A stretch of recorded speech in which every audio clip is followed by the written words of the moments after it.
আল্লাহ তাআলা বলেন ইয়াউমা লা ইয়ানফাউ মালু ওয়ালা বানুন ইল্লা মান আতাল্লাহ। ও দুনিয়ার মানুষেরা, ইয়াউমা লা ইয়ানফাউ মালু ওয়ালা বানুন, তোমার ধন সম্পদ, তোমার ধন সম্পদ, সন্তান সন্ততি কোনো কাজে আসবে না। শুধু একটা জিনিস কাজে আসবে। আল্লাহ তাআলা বলতেছে ইল্লা মান আতাল্লাহ বিকলবিন সালিম। আল্লাহ তাআলা বলতেছে ও দুনিয়ার মানুষেরা, একটা জিনিস শুধু তোমাদের কাছে আসবে, সেটা হলো কি জানো? আল্লাহ তাআলা বলতেছে ও বান্দারে, যদি তুমি আমি আল্লাহর কাছে একটা সুস্থ সুন্দর সবল একটা আত্মা নিয়ে আসতে পারো, আল্লাহ তাআলা বলতেছে অবশ্যই অবশ্যই তোমাকে জান্নাতের উচ্চ মাকাম দান করে দেওয়া হবে। কি এনে আসতে হবে? কাল্ব, হৃৎপিণ্ড। হযরতে লুকমান আলাইহিস সালাম একজন বুজুর্গ ব্যক্তি ছিল, যার নামে একটা সূরা আছে। হযরত লুকমান আলাইহিস সালাম একজন গোলাম ছিলেন। কি ছিলেন? হযরত লুকমান একজন গোলাম ছিলেন। এক ব্যক্তির ছাগল রাখতেন। কি করতেন? ছাগল রাখতেন। হযরত লুকমান আলাইহিস সালামের কিছু সহদর বন্ধুরা বলল যে আপনার আপনি যারে কাজের জন্য রেখেছেন, এই ব্যক্তির তো অনেক জ্ঞান, অনেক কি, অনেক জ্ঞান। যখন ছাগল রাখে মাঠে, ছাগল রাখা অবস্থায় বকরির দড়িগুলি নিয়ে সে কি করে মাঠের ভেতরে বয়ান শুরু করে দেয়। সুবহানাল্লাহ। সে কি করে দেয়? বয়ান শুরু করে দেয়। হযরত লুকমান আলাইহিস সালাম একজন কালো মানুষ ছিল। কি ছিল? নাকটা ছিল বড়। তখন মালিক বলতেছে কি কও, সে এইরকম জ্ঞান গর্ব কথা বলে, কোটা তো পরীক্ষা করার দরকার। তখন তার মালিক বলল লুকমান, তারা কি করো, আমার কাছে আসতে বলো। যখন হযরত লুকমান আলাইহিস সালামকে তার মালিকের কাছে আসতে বলছে, মালিক বলতেছে লুকমান, আমি শুনলাম তুমি নাকি খুব জ্ঞানী। ও লুকমান, তুমি আগামীকাল একটা বকরি জবাই করবা। কি জবাই করবা? একটা ছাগল, যেটা বলা হয় একটা ছাগল জবাই করবা। জবাই করার পরে ছাগল থেকে সবচাইতে দামি যেই জিনিসটা, উত্তম যেই জিনিসটা, সেই জিনিসটা আমার কাছে নিয়ে আসবা। হযরত লুকমান আলাইহিস সালাম একটা বকরি জবাই করলেন। জবাই করার পরে সেই বকরি থেকে সবচাইতে দামি যেই জিনিসটা প্লেটে করে তার মালিকের কাছে উপস্থিত করলেন। তার মালিকের কাছে কি করলেন? উপস্থিত করলেন। মালিক দেখে বলল, হ্যাঁ আলহামদুলিল্লাহ, যাও আবার আগামীকাল আরেকটা বকরি জবাই কইরা এই বকরি থেকে আরেকটা জিনিস আনবা। সবচাইতে নিকৃষ্ট যেই জিনিসটা, সেই জিনিসটা আমার সামনে তুমি আনবা। হযরত লুকমান আলাইহিস সালাম দেখেন, সম্মানিত উপস্থিতি, একটা বকরি জবাই করলো।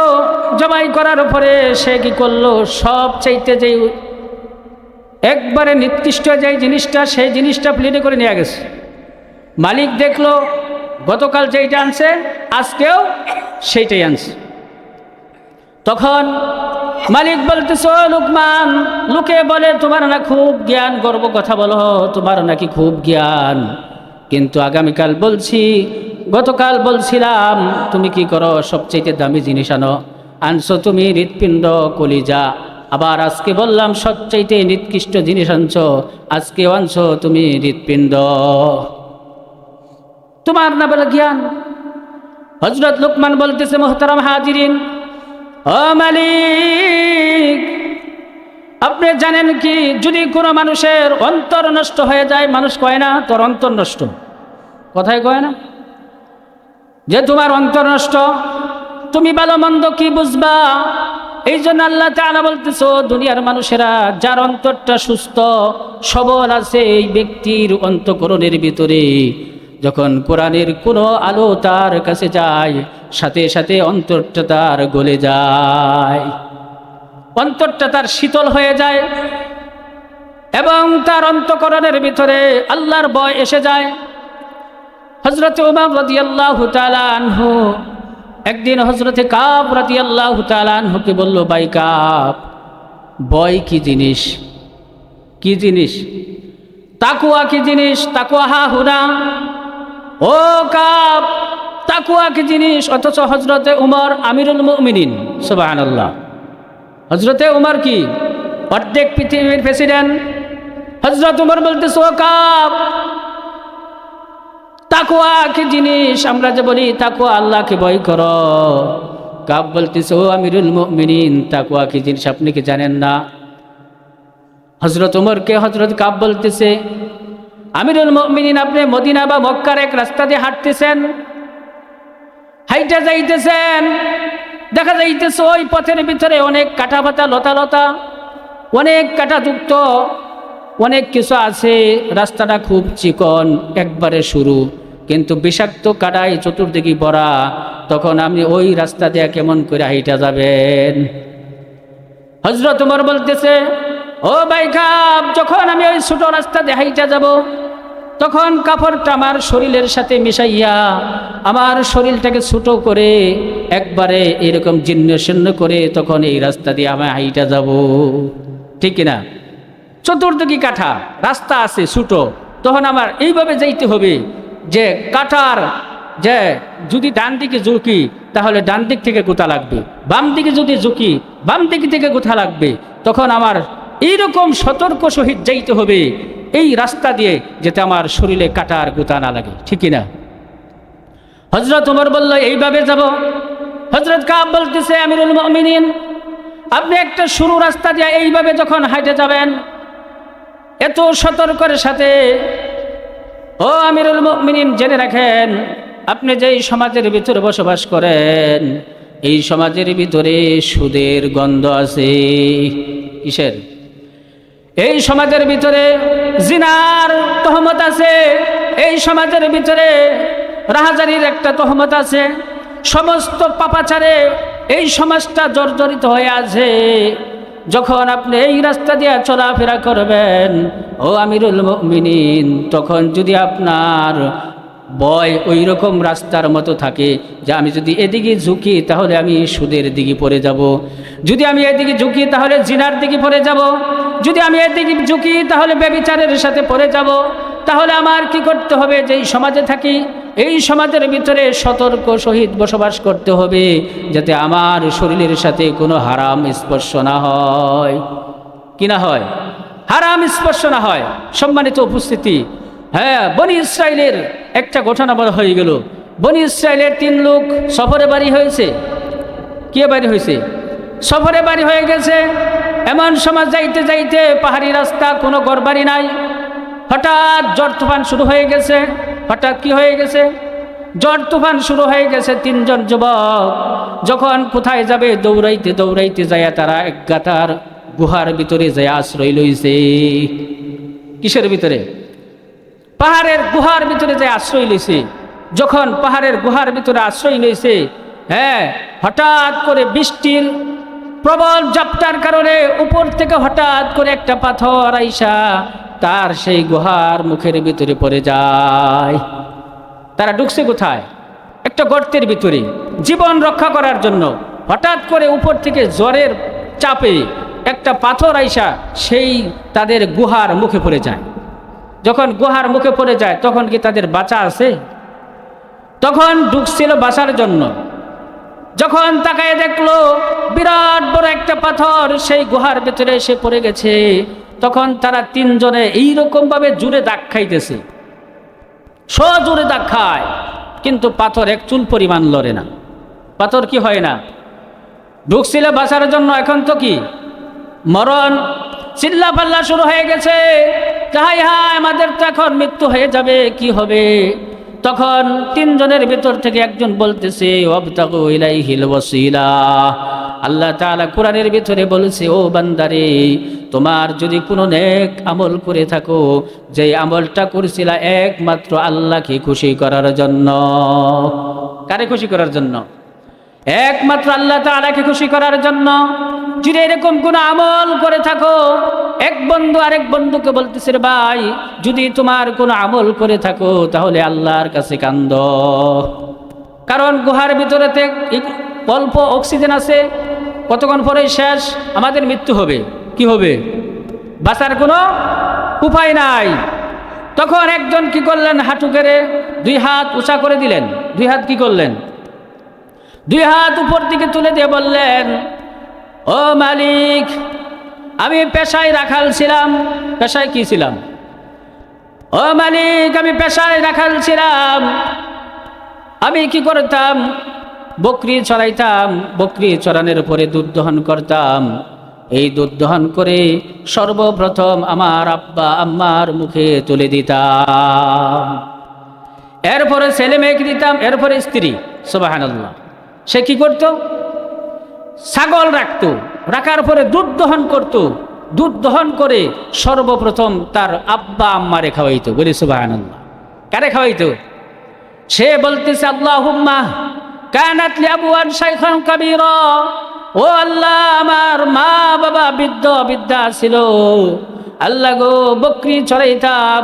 একদিন হঠাৎ করে দুধ নিয়ে এসে দেখি গভীর রাত হয়ে গেছে, আমার আব্বা আম্মা ঘুমাইয়া গেছে।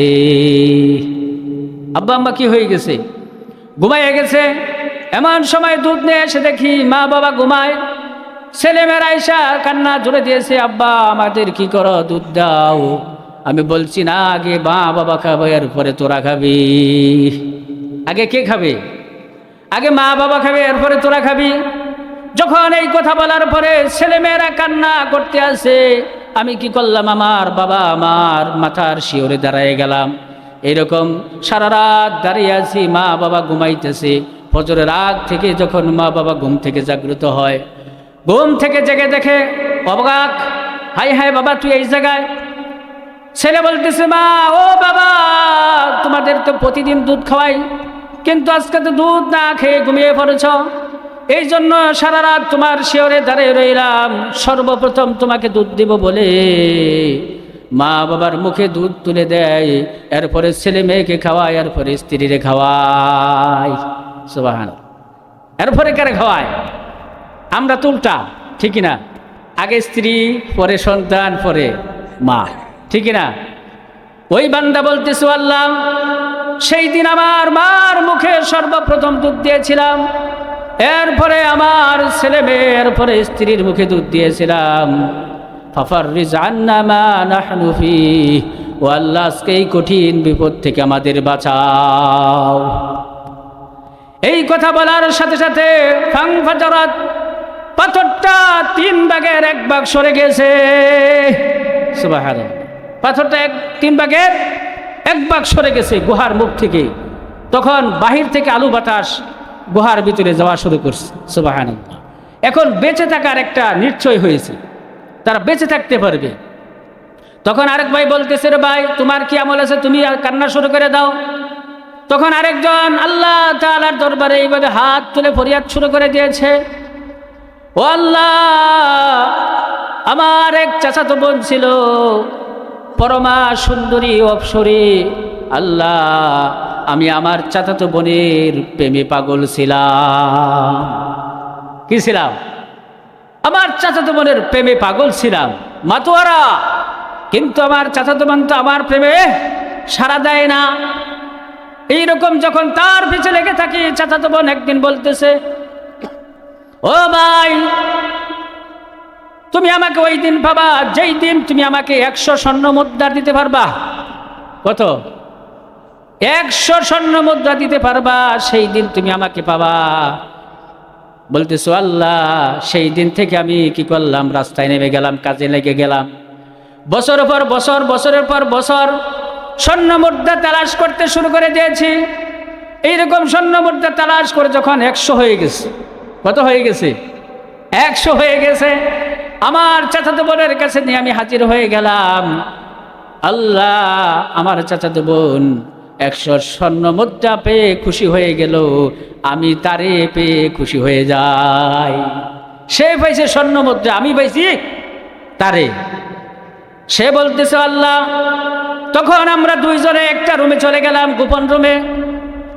যখন একটা গোপন রুমে চলে যাই, ও মালিক, তখন কেউ দুনিয়ার দেখে নাই, আমার কাপড় খোলা শুরু করে দিলাম। আমার চাচাতো বোনের সাথে আমার কুকর্ম শুরু হবে। কি শুরু হবে? শর্ত অনুযায়ী সে 100 স্বর্ণ মুদ্রা পাইছি। তখন আল্লাহকে বলতেছো, আল্লাহ, যখন আমরা কি হবে জিনায় লিপ্ত হয়ে যাব, তখন আমার চাচাতো বোন বলছিল ইত্তাকিল্লাহ। সুবহানাল্লাহ। কি বলছিল? চাচাতো বোন বলছিল, ও ভাই, ইত্তাকিল্লাহ, আল্লাহ তাআলাকে ভয় করো। সুবহানাল্লাহ। কারে ভয় করো? তখন ওই ব্যক্তি বলতেছে, ও মালিক, তখন ওই সময় ওই জায়গা থেকে ফিরে আসা খুব কঠিন, ঠিক না? জিনার জন্য প্রস্তুত হয়ে গেছি। আমার চাচাতো বোন বলতেছে ইত্তাকিল্লাহ, ও ভাই, আল্লাহ তাআলাকে ভয় করো, আমার সতীত্ব তুমি নষ্ট করে দিও না, আমার আর সম্ভ্রম নষ্ট করে দিও না, ভাই, আল্লাহ তাআলাকে ভয় করো। গোলাম ডাক দেখো, আল্লাহ, ওই কঠিন মুহূর্ত থেকে ঘুরে আসা খুব কঠিন, কিন্তু যখন আমার বোন বলেছে ইত্তাকিল্লাহ, আল্লাহ তাআলাকে ভয় করো, এই কথা বলার সাথে সাথে রব্বুল আলামিন আমার অন্তঃকরণের ভিতরে কাঁপ শুরু হয়ে গেছে। সুবহানাল্লাহ। সে বলতেছে, আমি ঘর থেকে দৌড় দিয়া পালাইছি। কি করছি? ঘর থেকে দৌড়াইয়া পালাইছি। আল্লাহ, এই কাজটা যদি তোমার কাছে পছন্দ হয়, আজকে যে কঠিন বিপদে পড়ে আছি, এই কঠিন বিপদ থেকে আজকে তুমি আমাদেরকে বাঁচাও। আল্লাহ তাআলার নবী আলাইহিস সালাম বলেন, এই দোয়া করার সাথে সাথে ফাংফাজারত, সাথে সাথে পাথরটা 3 ভাগের 2 ভাগ সরে যায়। সুবহানাল্লাহ। 3 ভাগের কয় ভাগ? 2 ভাগ সরে গেছে। আছে কয় ভাগ? 1 ভাগ। ভিতরে লোক আছে কয়জন? 2 জন তো দোয়া করে ফেলছে, ঠিক না? এখন আছে কয়জন? 1 জন। এখন মাথা বাইর হয়, কিন্তু বডি বাইর হয় না। কি বাহির হয় না? গুহা থেকে মাথা বাহির হয়, কিন্তু বডি বাইর হয় না। পাও বাইর হয়, কিন্তু এইটুক বাইর হয় না। তখন আর 2 জন, ওই যে আরেকজন আছে, তারে বললো, ভাই, তুমি তো আছো, দোয়া করো। আল্লাহ তাআলার ভয়ে, আল্লাহ তাআলাকে ভয় করে যদি কোনো আমল করে থাকো, আজকে আল্লাহর কাছে তুমি দোয়া করো। তখন ওই ভাই কি করলেন? 2 হাঁটু গেড়ে আল্লাহ তাআলার দিকে হাত বাড়িয়ে দিলেন। দেখেন মুহতারাম হাজিরিন, আমার যে ঘটনা বলার উদ্দেশ্য হলো যে একজন ব্যক্তি কি পাইল, মা বাবাকে আগে সর্বপ্রথম দুধ খাওয়াইতো, তারপরে ছেলে মেয়ে, তারপরে স্ত্রীর মুখে দিত। আল্লাহ তাআলা তাদেরকে মৃত্যু থেকে বাঁচাই দিল। কে থেকে বাঁচাইছে? মৃত্যু থেকে। 3 নম্বর ব্যক্তি দোয়া করা শুরু করে দিয়েছে, হাত তুলে, আল্লাহ, ও আল্লাহ, আমি অনেক শ্রমিক লইয়া কাজ করাইতাম। আমরা করি না কাজ? অনেক শ্রমিক নিয়ে কাজ করাইতাম, সব শ্রমিকের টাকা দিয়ে দিয়েছি, একটা শ্রমিক টাকা না নেই বাগলপুর বাক্স, সে টাকা নাই, সে ভেগে গেছে, তার আর টাকা দিতে পারি নাই। ও আল্লাহ, এই লোকটা যখন 12 বছর পরে আইসা, কত বছর? 12 বছর পরে আইসা বলতেছে, ও মালিক, আমার পাওনা টাকা ফিরাইয়া দেন। আমার পাওনা টাকা কি করেন? আমার পাওনা টাকাটা ফিরাইয়া দেন। তখন ওই ব্যক্তি বলতেছে, আল্লাহ, তখন আমি যদি তারে 12 বছর আগে যেই টাকা সে পাইতো, ওই টাকা দিয়ে দিতাম, তাহলে সে খুশি হয়ে যেত। কিন্তু আমি তারে বললাম, ও শ্রমিক, তুমি যে টাকা না নিয়ে চলে গেছো, তোমার টাকা দিয়ে আমি বকরি কিনেছি। কি কিনছি? বকরি কিনেছি। এই বকরির বাচ্চা দিয়েছে, তার ঘরের বকরি বাচ্চা দিছে, তার ঘরের বকরি বাচ্চা দিছে। 12 বছরে বকরির একটা পাল তৈরি করে ফেলেছি, বকরির একটা খামার তৈরি হয়ে গেছে। সুতরাং এই সমস্ত সব বকরি তোমার। সুবহানাল্লাহ। মালিক বলতেছে, ওই ব্যক্তি বলতেছে, আল্লাহ, শ্রমিককে বলছিলাম, সব বকরিগুলা তোমার, তোমার টাকা দিয়ে আমি বকরি কিনেছিলাম। তখন ওই ব্যক্তি কি বলেছিল, আল্লাহ গো, হাসতে হাসতে নাচতে নাচতে সমস্ত বকরিগুলা নিয়ে যায়, সব বকরিগুলা নিয়ে যায়। আল্লাহ, এই কাজটা তো তোমাকে খুশি করার জন্য করছিলাম। কারে খুশি করার জন্য? এখন আর মালিক দিব গো? কোনোদিন দিত না। তখন ওই ব্যক্তি বলতেছে, আল্লাহ, এই কাজটা তোমারে খুশি করার জন্য করছিলাম। আল্লাহ, যদি এই কাজটা তোমার কাছে পছন্দ হয় তাহলে আজকে এই কঠিন বিপদ থেকে বাঁচাও। যখন এই কথা বলার সাথে সাথে ফাংফাজরাত, সাথে সাথে আল্লাহ তাআলা পাথরটারে গুহার মুখ থেকে সরাইয়া দিছে। সুবহানাল্লাহ, সুবহানাল্লাহ বলেন না? সুবহানাল্লাহ বলেন। যেই সুবহানাল্লাহ একবার যদি কোনো ব্যক্তি বলে, যদি কবুল হয়ে যায়, আল্লাহ তাবারক ওয়া তাআলা জান্নাতের ভিতরে একটা গাছ রোপণ করে দিবেন। বলি সুবহানাল্লাহ। সেই গাছটা কেমন হবে? যে একবার বলছেন একটা গাছ লাগিয়ে গেছে। বলি সুবহানাল্লাহ। এই যে বারবার যে আমরা সুবহানাল্লাহ বলতেছি, একটা গাছ আমার আপনার জন্য জান্নাতের ভিতরে আল্লাহ তাআলা রোপণ করে দিয়েছে। বলি সুবহানাল্লাহ। তাহলে এই যে দেখেন, যতবার আল্লাহ তাআলার নাম আসতেছে, যতবার নাম নিতেছি, এই জন্য বলি আল্লাহ তাআলা বলছে, ও বান্দা, অর্থ সম্পদ সন্তান সন্ততি কোনো কাজে আসবে না যদি তুমি আল্লাহর কাছে বিশুদ্ধ একটা আত্মা নিয়ে আসতে পারো। যেই কলবের ভিতরে কোনো সুদ নাই, যেই কলবের ভিতরে কোনো জিনা নাই, যেই কলবের ভিতরে মানুষ ঠকানোর কোনো অভ্যাস নাই, যেই কলবের ভিতরে জমির আইল কুরবানির কোনো অভ্যাস নাই, এমন একটা বিশুদ্ধ অন্তর যদি আমি আল্লাহর কাছে নিয়ে আসতে পারো, আল্লাহ তাআলা বলতেছে তোমাকে অবশ্যই জান্নাত দান করে দিব। কিন্তু আমাদের অন্তর তো হয়ে গেছে অসুস্থ। আমাদের অন্তর কি হয়ে গেছে? তিনটা ধরন অন্তরের। কয়টা ধরন? একটা সুস্থ অন্তর, একটা হলো কি অসুস্থ, আরেকটা হলো মৃত। দেখেন তো আমরা কোন নম্বরে আছি? আল্লাহ তাআলা সূরা বাকারার ভিতরে বলেন, ফি কুলুবিহিম মারদুন ফাযাদাহুমুল্লাহু মারদা ওয়া লাহুম আযাবুন আলীমুম বিমা কানু ইয়াকযিবুন। যাদের অন্তরটা অসুস্থ, তাদের অন্তরের ধরনটা কি দেখেন, তাদের অন্তরকরণে কি কাজ করে দেখেন। যদি আমার আপনার অন্তরে এরকম কাজ করে, তাহলে বুঝবেন আমার অন্তরটা অসুস্থ। আমার অন্তরটা কি অসুস্থ অন্তর। দেখেন আমার অন্তরটা যদি এইভাবে কাজ করে, মুহতারাম হাজিরিন, আল্লাহ তাআলা বলেন, ফি কুলুবিহিম মারদুন ফাযাদাহুমুল্লাহু মারদা। আল্লাহ তাআলা বলতেছে তাদের অন্তরটা হলে এমন, যখন কি করে ওয়াজ শুনে তখন ভালো লাগে, যখন গানও শুনে তখনও ভালো লাগে। ওয়াজও বেশি ভালো লাগে, গানও বেশি খারাপ লাগে না। আছে না এরকম মানুষ? ওয়াজও শুনে গানও খারাপ লাগে না, মসজিদেও যায় নামাজ পড়ে, মন্দিরও বেশি খারাপ লাগে না। এইরকম যার অন্তঃকরণ, ওয়াজ মাহফিল আসছে, কই ওয়াজ ভালো লাগতেছে, আবার গানও খারাপ লাগতেছে না। এইরকম নামাজ ভালো লাগে, আবার গানও ভালো লাগে। যার অন্তঃকরণে এইরকম দুইটা দিক আছে, তার অন্তরটা হলো অসুস্থ অন্তর। তার অন্তরটা কি অসুস্থ অন্তর। যার অন্তঃকরণের ভিতরে আল্লাহ তাআলার রেজাবন্দির ভিতরেও থাকতে চায়, আবার তাগুতের দিকেও যাইতে চায়, আবার কি করে ভালো কাজও করতে চায়, খারাপ কাজও করে। এই অন্তঃকরণটা হলো অসুস্থ অন্তর। কি অন্তর? আমার অন্তর, আপনার অন্তর কি এরকম কাজ করে? নামাজও ভালো লাগে, সিনেমাও খারাপ লাগে না। আছে না এক প্রকার মানুষ, হুজুর নামাজও ভালো লাগে, আবার সিনেমাও খারাপ লাগে না। এইরকম দিক যার হবে, নামাজও পড়ে সিনেমাও ভালো লাগে, তাহলে তার অন্তঃকরণটা অসুস্থ অন্তর। তার অন্তরটা কি অসুস্থ অন্তর। আর যার অন্তরটা হলো মৃত অন্তর, তার অন্তরের দিকটা দেখেন কেমন।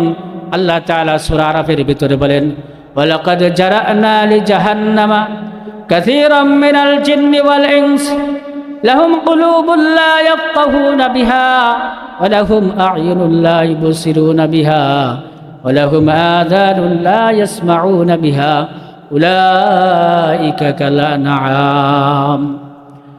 সম্মানিত উপস্থিতি, যার অন্তরটা মৃত, যার অন্তরটা মরে গেছে একবারে, এই পরিচয়টা দেই। আল্লাহ তাআলা বলতেছে তার অন্তরটা একবারে মরে গেছে। ওয়ালাকাদ জারা'না লিজাহান্নাম, আল্লাহ তাআলা বলতেছে এক শ্রেণীর মানুষ এক শ্রেণীর জিন আমি আল্লাহ তাআলা তৈরি করে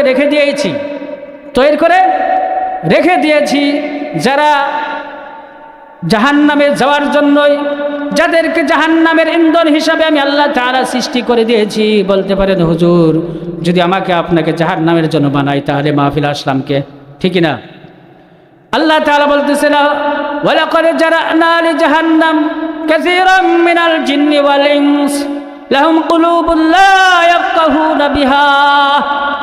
আমি আল্লাহ তাআলা যার ভিতরে তিনটা জিনিস দিয়েছি, তিনটা জিনিস দেওয়ার উপরেও এই তিনটা জিনিস কাজে লাগায় না, ওই সমস্ত জিন এবং মানুষরা হলো জাহান্নামী। বলি নাউজুবিল্লাহ। তাহলে দেখেন এই তিনটা জিনিস আমার আপনার আছে কিনা? আল্লাহ তাআলা বলতেছে যারে আমি আল্লাহ তাআলা অন্তর দিলাম, এই অন্তর দিয়ে সে অবলুদমান করলো না। আজকে রঘুনাথপুর পাহাড়িয়াপাড়া শাহাদিয়া বাইতুন নূর জামে মসজিদে ওয়াজ মাহফিল হচ্ছে, কিন্তু আমি বসে আছি, মাহফিলের দিকে গেলাম না, মাহফিলের বয়ান শুনলাম না, ভালো কাজ করলাম না, ভালো কাজ আমার কাছে ভালো লাগে না। আল্লাহ তাআলা বলতেছে ওই সমস্ত জিন এবং মানুষকে আমি জাহান্নামে দিব। নাউজুবিল্লাহ। যে সমস্ত মানুষের বিবেক আছে, আকল আছে, বিবেক আকল থাকার পরেও যারা ভালো কাজের সাথে ভালো সম্পৃক্ত হয় না, তাদেরকে আল্লাহ বলতেছে অবশ্যই তারা আল্লাহর তৈরি জাহান্নামে যাবে। বলে নাউজুবিল্লাহ। এই জন্য আল্লাহ বলতেছে লাহুম কুলুবুন লা ইয়াফকাহুনা বিহা ওয়া লাহুম আযানুন লা ইয়াসমাউনা বিহা। আল্লাহ তাআলা বলতেছে ও দুনিয়ার মানুষেরা, তোমারে দুইটা কান দিলাম। কি দিলাম? দুইটা কান দিলাম। এই কান দিয়ে তুমি অনুধাবন করলা না। উলামায়ে কেরাম কি বলতেছে, এই কান দিয়ে কোনোদিন শ্রবণ করলা না, আল্লাহর কোরআন তুমি শুনলা না, নবীর হাদিস তুমি শুনলা না।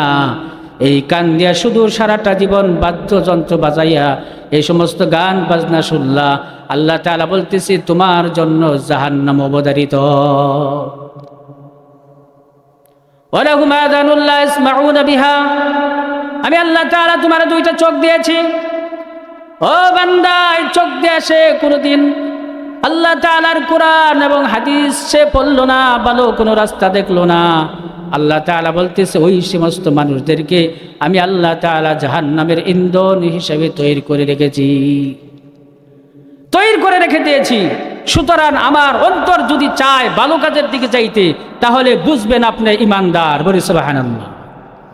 আর আপনার অন্তর যদি খারাপের দিকে টানে, কোন দিকে টানে? আল্লাহ তাআলা বলতেছে ও দুনিয়ার মানুষেরা, তোমরা কুকুর পালো, পালি না? হাদিসের ভিতরে আসছে তোমরা কুকুর পালো, সেই কুকুরকে তোমরা কি খাওয়াও? কুকুর ভালো কোনো গোশত খাইতে দেই না। ভালো গোশত খাইতে দেই? হাড্ডারে এইরকম ভাবে চাবায়, চিবাইতে ভিতরে ক্যালসিয়াম যা আছে সব খাইয়া যখন বাইর হয় না, তখন মেল্লা মেরে কয় যা সদগায় জারিয়া দিয়ে দিলাম। কি কয়? সদগায় জারিয়া দিয়ে দিলাম। কুকুরটা খায় আর কয় মালিক তুমি যা দিছো এইটার উপরে আমি শুকর আদায় করলাম। খাইয়া হাইরা সে হাড্ডি ছায়ের কারি স্তম্ভ থেকে তুলে খায় আর কয় মালিক, তার লেজটা লড়ায় আর মালিককে স্বাগতম জানায়। ঠিক না? মালিকের সেই চিবানো সারটা খায় আর মালিককে স্বাগতম জানায়, মালিক তুমি আমারে গোশতওয়ালা হাড্ডি দাও নাই, চিবানি হাড্ডি দিয়েছ। ও মালিক, তারপর সারা রাত তোমাকে আমি জেগে পাহারা দিব। দেয় কি দেয় না? দেয় না?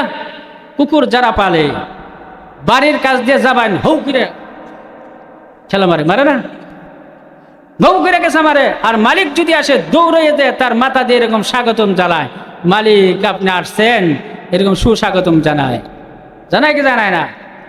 একটা অপরিচিত মানুষ যখন কুকুরের মালিকের বাড়িতে যায়, গৌ গৌ শুরু করে দেয়, মালিক ঘর থেকে বলে ডাবলু, শান্ত হও, আদর করে নাম রাখছে ডাবলু। কি রাখছে? যখন মালিকের আওয়াজ শুনছে কুকুরটা নিবিড় হয়ে গেছে। বলি সুবহানাল্লাহ। কি হয়ে গেছে? কুকুরটা নিবিড় হয়ে গেছে। অথচ কুকুরটা খায় কি? চিবানো সার। সেই হাড্ডির ভিতরে কোনো ক্যালসিয়াম নাই, কিছুই নাই। আপনার সবচাইতে ময়লাযুক্ত খাবারটা খাইলো, খাওয়ার পরে এরপরে সে কি করলো, সারা রাত জেগে যখন আপনাকে পাহারা দেয়। এই জন্য আল্লাহ বলতেছে, ও দুনিয়ার মানুষেরা, উলাইকা কাল আনআম, তোমরা চতুষ্পদ জানোয়ার চাইতেও নোংরা, বাল হুম আদল, তার চাইতেও খারাপ, চতুষ্পদ জানোয়ারের চাইতেও খারাপ। কারণ জানোয়ার যারা গরু পালেন, যদি ঘাস উঁচা থাকে, গরু রাখেন না, ঘাস যদি উঁচা থাকে, গরু ওই জায়গায় কি করে, নাক দিয়ে দুদিন টান দেয়, ঠিক না? কেন টান দেয়? সে চিন্তা করে এই গাছটা যে উঁচা হয়েছে, এটা কি আমার জন্য উপযোগী না অনুপযোগী। সে যখন টান দিয়ে দেখে না এই জায়গার ভিতরে গোবরের স্তম্ভ আছে, যার জন্য গাছটা উঁচা হয়েছে, ঠিক না, বা ময়লা হয়েছে, তখন গরু ওটা খায় না, ঠিক না? এই জন্য আল্লাহ তাআলা বলতেছে, বান্দা তুমি যেই খানাটা খাইলা, একটু তো একটা দিন তুমি চিন্তা করলা না বান্দা কি খাইতেছ, এই খানাটা তোমার জন্য হালাল না হারাম? যেই খানাটা খাইলা এই খানাটা কোত্থেকে আসলো? ও বান্দা, তুমি যে খানাটা খাইতেছ একটা দিন তো চিন্তা করলা না, ঠিক না? গরুয়া চিন্তা করলো, ময়লাযুক্ত খাবারটা তার পেটের ভিতরে নিল না, সেই চিন্তা করলো এই ময়লা খাবারটা যদি আমি খাই তাহলে আমার অসুস্থ হয়ে যাব। আল্লাহ তাআলা বলতেছে, ও দুনিয়ার মানুষেরা, ইয়া আইয়ুহাল্লাযীনা আমানু কুলু মিন তাইয়্যিবাত, ও দুনিয়ার মানুষেরা, হে ইমানদারেরা, তোমরা এমন জিনিস খাও যেই জিনিসটা তোমাদের জন্য তাইয়্যিবাত, পবিত্র হালাল জিনিস খাও, হালাল জিনিস ভক্ষণ করো, তাহলে অবশ্যই অবশ্যই আল্লাহ তাআলার জান্নাতের একজন খাঁটি মেহমান আমি আল্লাহ তাআলা তোমাদেরকে বানিয়ে দেব। বলি সুবহানাল্লাহ। দেখেন, এই যে সামনে আসতেছে আমাদের কুরবানির ঈদ, রোজার পরে, ঠিক না?